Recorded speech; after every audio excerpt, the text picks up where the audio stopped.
오늘 말씀은 순서지에 나와 있는 것처럼 말씀하신 바라는 주제를 가지고 전하를 하는데 딱 두 구절입니다. 두 구절의 말씀을 우리 다 같이 한 목소리로 고백하도록 하겠습니다. 다 같이 함께 읽겠습니다. 시작.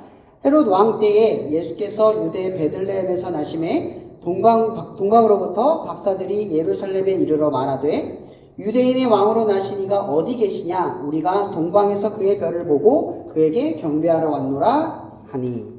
아멘. 네, 오늘 말씀을 나누기 전에 사실 제가 이 말씀의 1장, 마태복음 1장의 말씀을 전에 나눴던 적이 있습니다. 그 마태복음 1장의 내용을 가지고 제가 이야기했던 게 뭐냐면 인간의 연약함과 부족함에도 불구하고 하나님의 신실한 계획은 언제나 완벽하다. 고로 하나님은 완벽하시다. 우리가 믿는 분은 완전하시고 완벽하신 분이다 라는 전제에 대해서 나눴습니다. 오늘 말씀의 주제는 뭐냐면 결국 말씀이 말씀대로 된다. 이게 제가 말하는 두 번째 주제입니다. 마태복음의 이야기의 첫 서두는 하나님의 신실한 계획을 정리합니다. 그게 뭐죠? 예수가 그리스도로 이 땅에 태어난 걸 말해주는 족보의 이야기입니다. 근데 그 족보의 이야기는 너무나 완벽하지 못합니다. 5명의 여인이 등장을 하는데 단지 여자가 등장한 것이 중요한 게 아니라 그 여자들이 가지고 있는 죄성, 절대 하나님의 자녀, 하나님의 아들이 태어나는 계보로서는 전혀 어울릴 수 없는 완벽하지 않은 이 족보에도 불구하고 누가 태어났다? 예수가 결국은 그리스도가 됐다. 이게 하나님의 신실함이라는 겁니다. 예전에 제가 어떤 상담을 들었는데 어떤 분에게 이런 말을 들은 적이 있습니다. 자기가 하나님의 말씀대로 어떤 행동을 하다가 그 말씀을 어겼답니다. 근데 그 말씀을 어기고 난 뒤에 다시 하나님의 약속이 이루어지는 것을 보고 그 전에 내가 이루지 못했던 그 상황이 하나님이 일부러 그러신 거냐 이렇게 물어보는 거예요. 나중에 이걸 이루려고 일부러 나에게 실패를 주신 거냐, 일부러 하나님의 불완전함이 있으신 거냐 이렇게 질문하는 거예요. 그래서 말씀을 인용하면서 무슨 인용을 했냐면 여러분 그 말씀에 보면 슬로브아의 딸의 이야기 아십니까? 하나님께서 약속의 땅으로 들어간 이 이스라엘 백성들에게 땅을 분배를 하면서 그 아들들, 그러니까 지파별의 아들들에게 땅을 이렇게 분류를 합니다. 그런데 하필이면 어떠한 지파 중에 한 지파가 아들이 없는 겁니다. 그러면 하나님의 신실한 계획이라면 모두가 아들이 있고 모두에게 땅이 나누어져야 하는데 그 안에 불완전함이 있었다라는 겁니다. 근데 이분이 그 질문하는 거예요. 그거 하나님 일부러 그런 거냐? 일부러 실패를 만들어서 물어보게 한 거냐? 라고 질문을 하는 겁니다. 여러분 어떻게 생각하세요? 하나님 의도했다고 보십니까? 아들이 없는 게? 물론 생사를 주관하는 건 하나님입니다. 그런데 아들이 없게 만든 건 하나님의 뜻은 아닙니다. 이게 무슨 얘기인지 아십니까? 하나님이 모든 섭리는 주관은 하지만 그렇게 의도한 건 하나님의 뜻이 아니라는 거예요. 예를 들어 아담이 선악과를 먹은 건 하나님의 뜻은 아니지만 일어난 겁니다. 이건 결국 뭐 때문에 그러냐? 세상의 불균형. 그러니까 세상이 왜 이래요? 왜 정직한 사람들이 정직한 취급을 못 받고 왜 성실하게 땀 흘려 돈을 버는 사람들이 머리 굴려서 돈 버는 사람보다 못하게 삽니까? 라고 하는 것과 똑같은 질문인 거예요. 이거 누가 의도한 거죠? 하나님이 그렇게 세상을 지었나요? 사실 엄연히 말하면 세상을 통제하고 관리하는 건 사실 인간들이에요. 이 불균형, 이 불합리함은 우리가 의를 행하지 않음으로 생기는 결과물이지 이것이 하나님의 뜻이 아니라는 겁니다. 그러니까 슬로브의 딸이 태어난 건 인간의 죄로 인한 결과물이지 그 실패를 유도한 건 하나님이 아니라는 겁니다. 하나님의 뜻은 실패가 아니라 완전함인 거죠. 그런데 그 실패의 완전함에 늘 그 결격의 사유가 우리 자신이라는 겁니다. 더 중요한 건 그 슬로브 딸의 자녀가 낳았을 때 하나님이 계대법이라는 걸 그때 가르쳐 줍니다. 계대법. 이 계대법이 뭐죠? 쉽게 말하면 하나님의 땅을 분배받는 이스라엘 백성이 끊어지지 않게 서로가 지켜주는 것. 이게 핵심입니다. 그게 뭐냐면 슬로브 딸이 아들이 없잖아요. 그래서 어떻게 합니까? 그 형제 중에 그 지파의 형제 중에 아들이 있죠. 그 아들과 잠자리를 가져서 자녀를 낳으면 그 지파, 그 어머니의 지파의 아들로 태어나서 그 지파의 땅을 지키도록 만든 겁니다. 그래서 절대로 뭐가 일어나지 않는다? 이스라엘의 계보, 족보에는 끊어짐이 없다.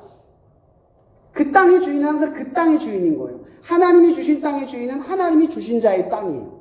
그게 끊어지지 않게 하는 게 하나님의 뜻이에요.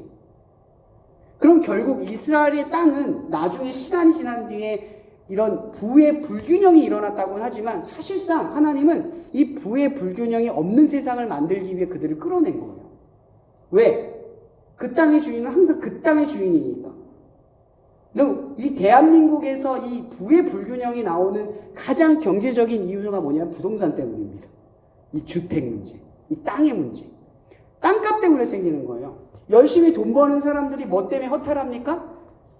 부동산에 투자해서 땅값이 오른 것 때문에 일을 하지 않는 거예요.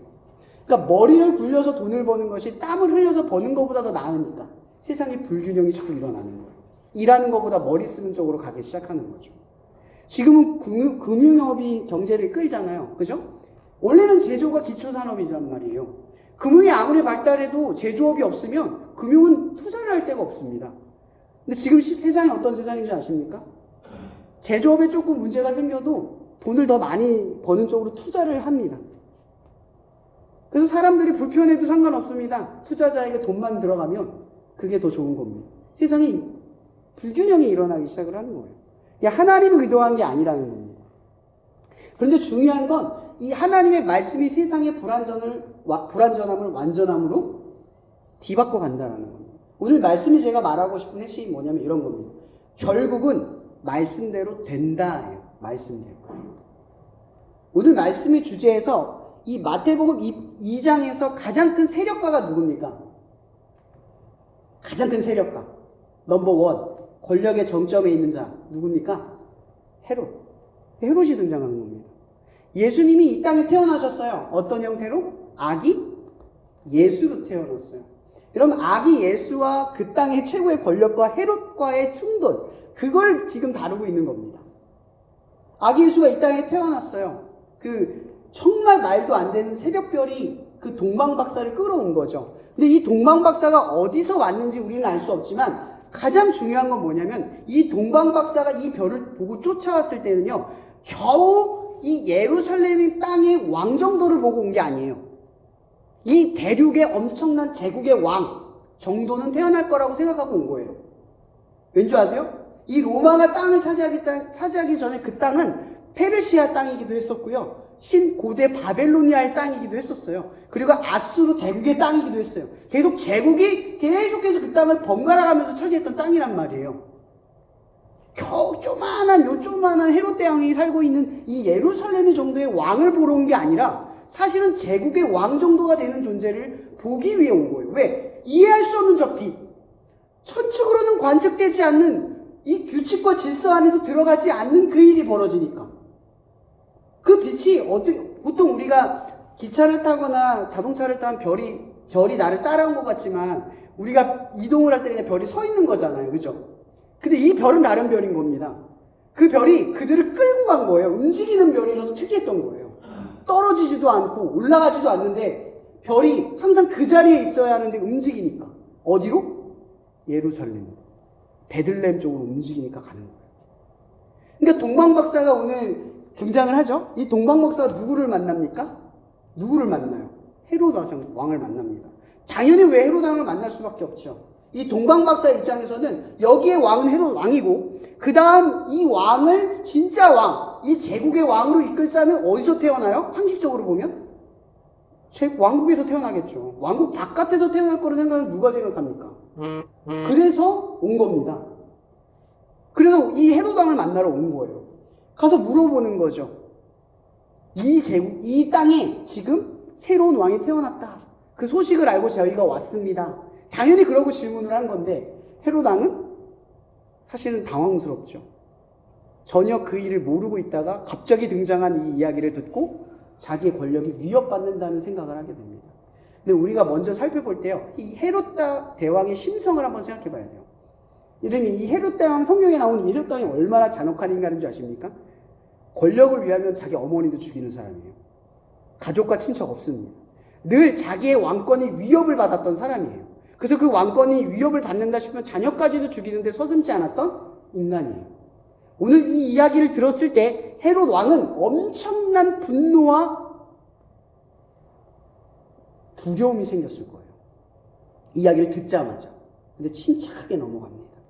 침착하게 넘어가요. 그래서 이 헤롯 대왕이 어떻게 하냐면 오늘 이것과 관련된 말씀이 있는지를 물어봅니다. 그래서 한 선지자 예언자가 나타나서 말하죠. 그 이야기가 그 유명한 베들레헴 이야기입니다. 거기서 그리스도, 이 메시아가 태어날 것이다 라고 하는 예언을 이야기하게 되죠. 이제 헤롯 대왕은 이 사실을 이제 알게 됩니다. 자, 그런데 중요한 건 이겁니다. 헤롯 대왕은 그 말씀을 듣고 무슨 생각을 했을까요? 중요한 핵심은. 그리고 또 이 말씀을 듣고 사람들은 무슨 생각을 해야만 했을까예요. 그럼 제가 아까 첫 서두에 뭐라 했죠? 오늘 말씀의 주제는 결국 뭐예요? 말씀대로 된다예요. 말씀대로 된다. 마태복음의 이 복음서의 특징은 뭐냐면 과거의 예언서를 계속해서 인용을 합니다. 그래서 인용을 하면서 뭘 얘기하냐면 결국 말씀대로 되어지고 있다, 이걸 설명하고 있어요. 모든 복음서의 특징입니다. 오늘 첫 말씀이 뭐냐면 베들레헴에 태어날 것이다. 여러분 이건요 말씀대로 결국 될 거예요. 근데 이 말씀을 듣는 사람들은요 헤롯 왕은 말합니다. 내가 막을 수 있어. 그렇게 생각하는 겁니다. 그리고 그 자리에 서 있는 사람들은 모릅니다. 그게 무슨 뜻인지 몰라요. 대부분의 사람들은 이 말씀이 가지고 있는 의미를 모르고 있다는 거죠. 그리고 오늘 이 말씀은 세상 밖에 드러나요. 결국 이 말씀, 과거에 기록된 이 말씀이 이제 여기에서 이 말씀을 듣는 사람들 가운데서 공표하며 드러나요. 이제 첫 번째 단추가 맞춰지기 시작하는 거예요. 이제 그리스도가 이 땅에 태어나는 첫 번째 사실적, 현실적, 현재적 이야기가 출발한다는 거죠. 그리고 그 다음에 이야기가 뭡니까? 이제 헤롯 왕이 이제 지혜롭게 말합니다. 만약 찾거든 나한테 얘기해줘. 내가 제일 먼저 가서 경배할게. 아니죠?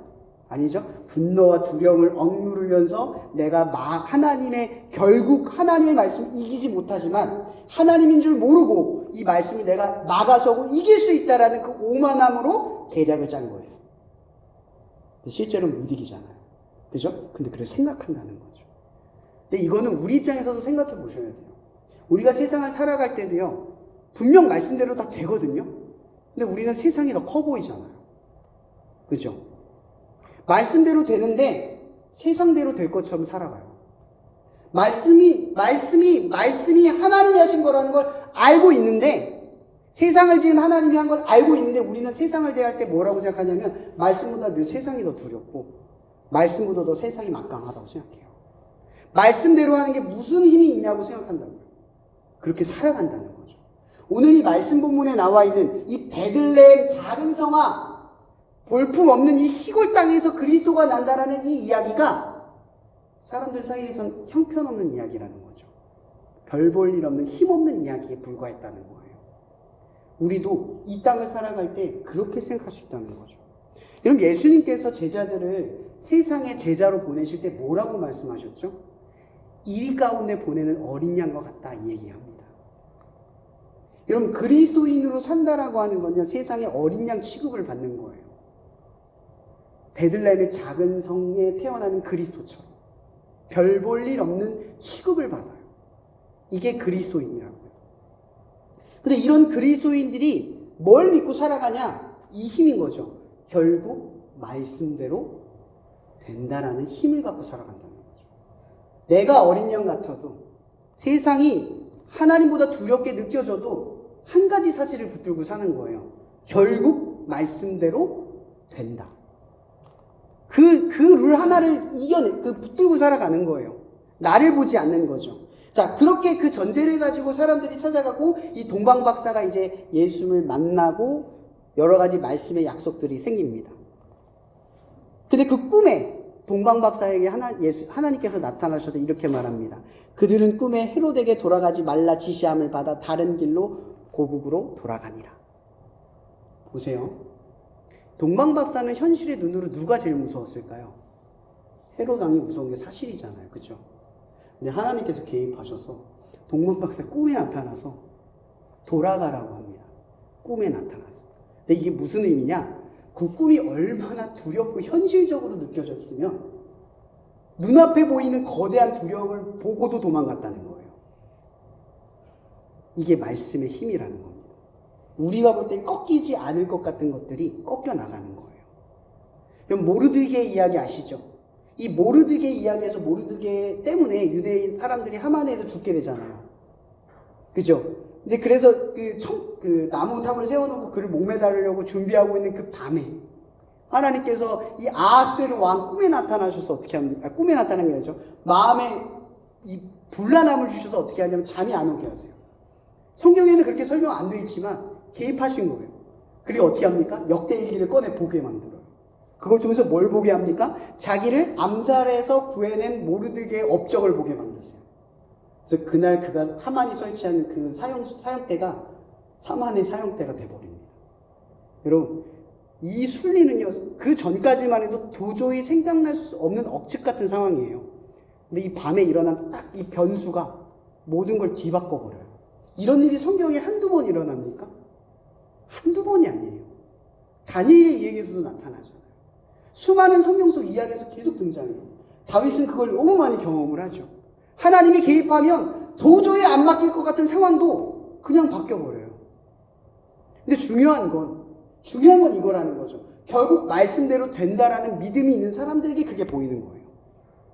말씀대로 된다라는 걸 놓치고 결국 세상의 두려움 앞에서 내가 하던 하나님을 위해 나아가던 그 일을 멈춰서면 말씀대로 된다라는 인식의 경험이 사라지게 되는 거예요.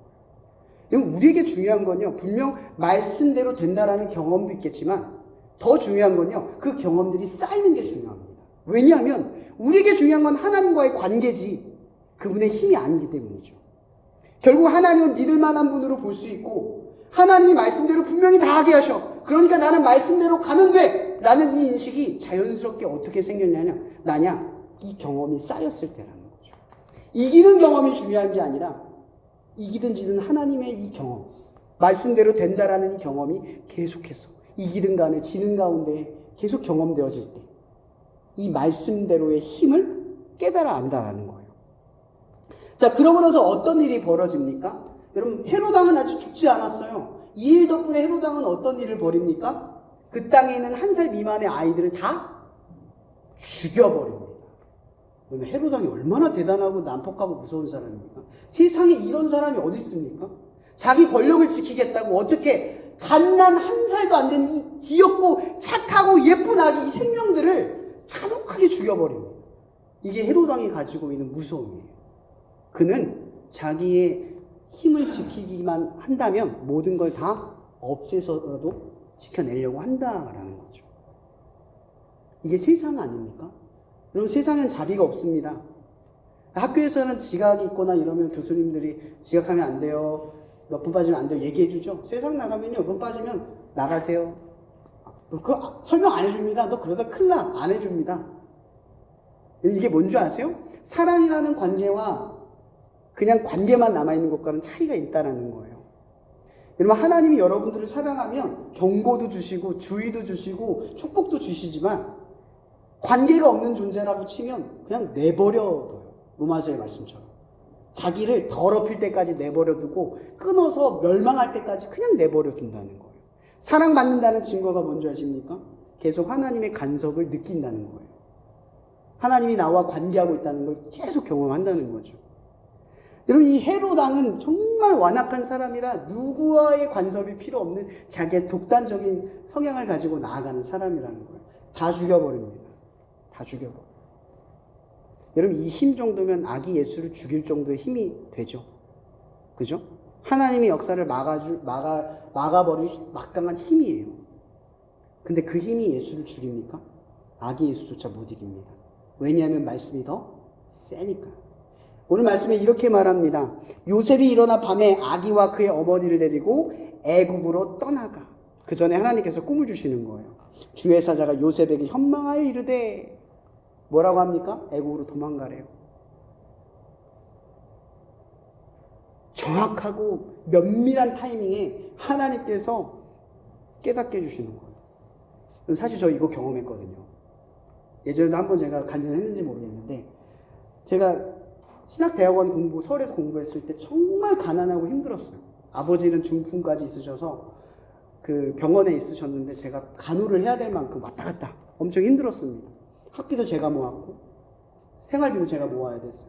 거의 점심에는 편의점에 1,000원짜리 햄버거와 500원짜리 음료수로 몇 끼니를 때울 만큼 가난했습니다.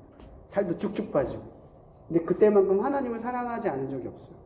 제가 그때 무슨 일이 있었냐면 제가 돈을 항상 미리 모아놓고 다음 학기를 위해 준비를 하거든요. 근데 어느 날 아버지가 쓰러지신 거예요. 난감하더라고요. 저는 계획대로 가고 있는데 그나마 이 힘든 상황 속에서 계획대로 가고 있어서 감사했는데 아버지가 쓰러졌는데 병원비가 200~300이 돼버린 거예요. 그 사이에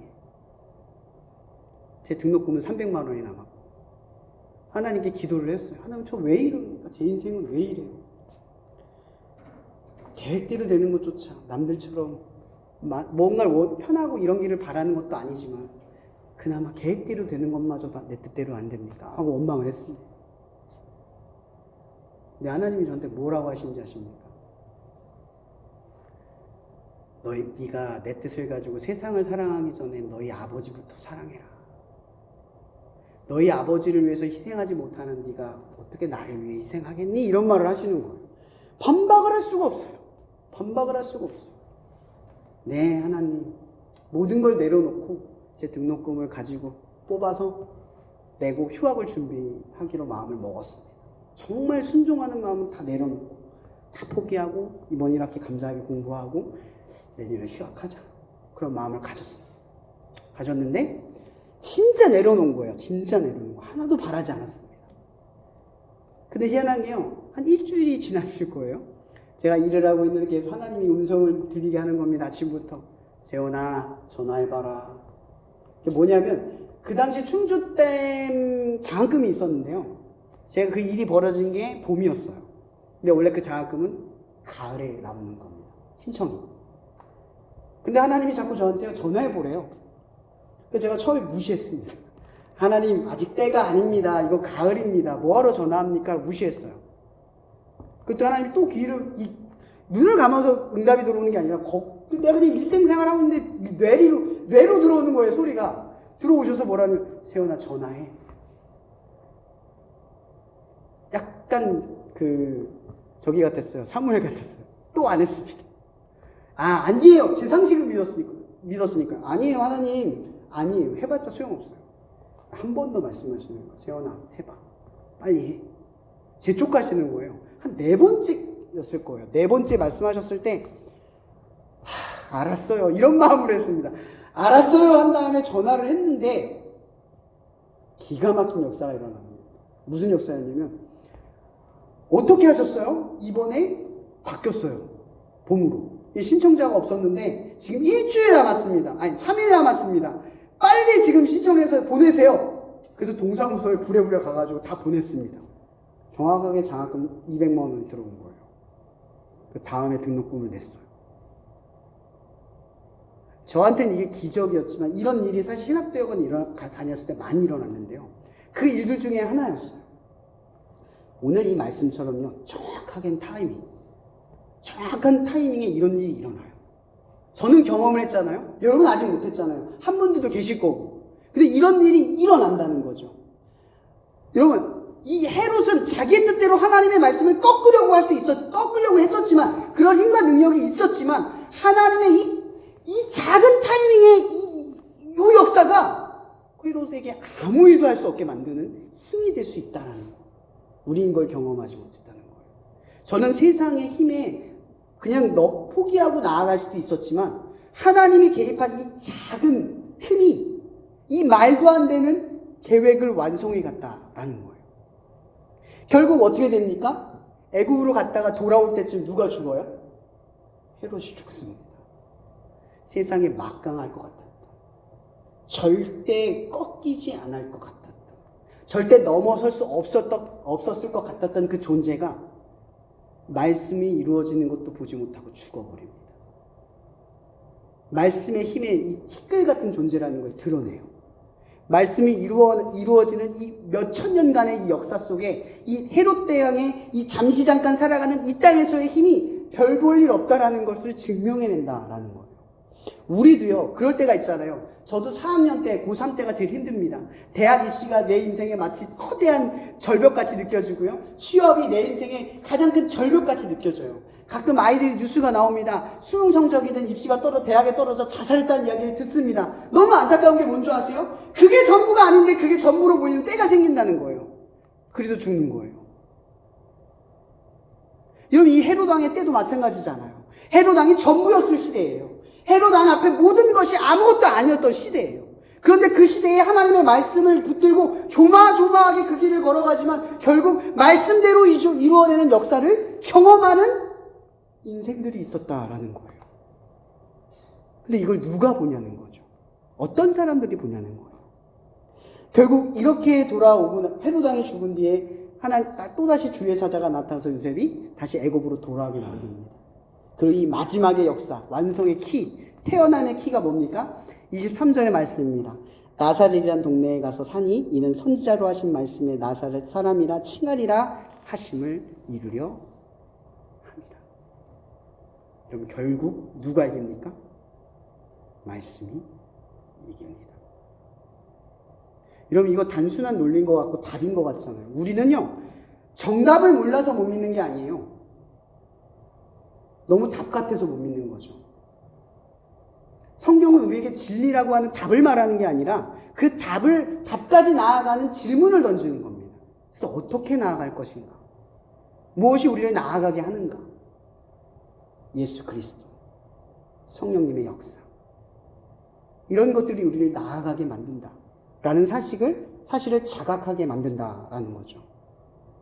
이런 이 학교 캠퍼스에서 여러분들이 우리 모두가 살아갈 때 우리의 과정을 이루는 것은 세상의 섭리고 세상의 룰인 것 같이 느껴지지만 결국 그리스도인들이 이 땅을 살아갈 때 뭘 붙드느냐의 씨름은 결국 말씀대로 된다예요. 결국 말씀대로 된다라는 얘기는 이런 뜻도 됩니다. 허공에 주먹을 치듯 쓸데없는 데다가 힘을 낭비하며 말씀대로 살아가지 않는 모든 삶을 거부하겠다, 이 뜻이 되기도 합니다. 말씀대로 산다라는 건 말씀이 없는 공간, 세상의 힘과 룰대로 살아가지 않고 말씀이 이긴다라는 룰 안에서 말씀대로 고지그대로 그 길을 걸어 나아간다라는 뜻이 된다라는 겁니다. 제가 이 말씀을 전하면서 그런 얘기를 얘기했습니다. 이런 전제로 여러분들에게 마지막으로 말씀을 맞춰보라 합니다. 여러분들은 세상을 이길 수 있습니까? 헤롯은 세상의 거대한 힘의 표면입니다. 우리를 죽일 수도 있는 그 힘. 우리의 힘으로 이 헤롯 왕을, 이 세상을 이길 수 있습니까? 못 이깁니다. 우리는 연약하고 부족하고 죄가 많거든요. 그러나 이렇게 말씀할게요. 말씀은 헤롯을 이깁니까? 말씀은 세상을 이깁니까? 말씀은 세상을 이깁니다. 말씀은 헤롯을 이깁니다. 말씀은 우리가 해결할 수 없는 거대한 벽을 이깁니다. 그러면 이걸 두 개를 합칠게요. 우리는 세상을 못 이기고 말씀은 세상을 이깁니다. 그럼 어떤 사람이 세상을 이깁니까? 말씀을 붙드는 사람이 세상을 이깁니다. 아멘. 우리는 못 이기지만 말씀이 세상을 이기는 사람은 말씀을 붙드는 사람인 줄 믿습니다. 오늘 말씀의 이야기를 보십시오. 결국 이 땅에 예수 그리스도는 태어납니다. 결국 이 땅에 하나님의 뜻은 이루어집니다. 그래서 우리는 이리 가운데 있는 어린 양처럼 세상을 이길 수 없는 존재처럼 살아가는 듯 보여도 결국 말씀대로 살아가는 사람이 이 땅을 이기게 하실 줄 믿습니다. 그러니 여러분, 이 캠퍼스를 살아가든 어떤 인생을 살아가든 간에 우리가 한 가지 일은 포기하지 맙시다. 말씀이 세상을 이기도록 말씀을 놓치지 않는 저와 여러분이 되기를 주님의 이름으로 축복합니다. 기도하고 마치겠습니다. 사랑해 주님 감사합니다. 오늘 이 말씀의 진리 앞에 섭니다. 우리는 여전히 세상에 어린 양과 같이 세상을 맞설 힘도, 세상을 정직하고 의롭고 선하게 이끌 힘도 없습니다. 우리 세상을 정의롭게 만들 그런 명분도 의로움도 우리 안에 없습니다.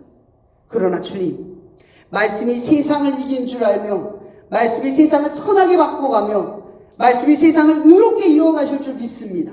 그러니 주님, 우리가 끝까지 내 힘을 의지하지 않고 오늘 말씀처럼 세상의 룰에 따라 하나님의 뜻을 이루는 자들이 아니라 하나님의 말씀의 뜻을 쫓으며 말씀으로 세상을 이기는 자들이 되도록 이 캠퍼스의 수많은 삶의 다양한 어려움과 힘듦, 기쁨, 모든 과정 속에서 이렇게 말씀의 살아있는 역사를 경험하며 말씀이 세상을 이기는 힘을 아는 소중한 시간을 보낼 수 있도록 우리를 축복하여 주시옵소서. 늘 언제나 우리와 함께 하시며 우리를 말씀이 이기는 곳으로 인도해 주신 예수 그리스도 이름으로 감사하며 기도합니다. 하나님의 완전한 사랑과 그 사랑을 보여주신 그리스도의 특별한 은혜와 이 놀라운 일들을 경험케 하실 성령님의 교통 역사하심이 날마다 말씀을 붙들며 세상을 이기는 자로 이 땅 가운데 살아가며 이 캠퍼스 안에서 하나님의 살아계심을 간절히 바라며 경험하게 될 당신의 사랑하는 자녀들 머리머리 위에 언제나 함께 하시기를 그 역사를 이루어 가시기를 예수님의 이름으로 축원하며 기도합나이다.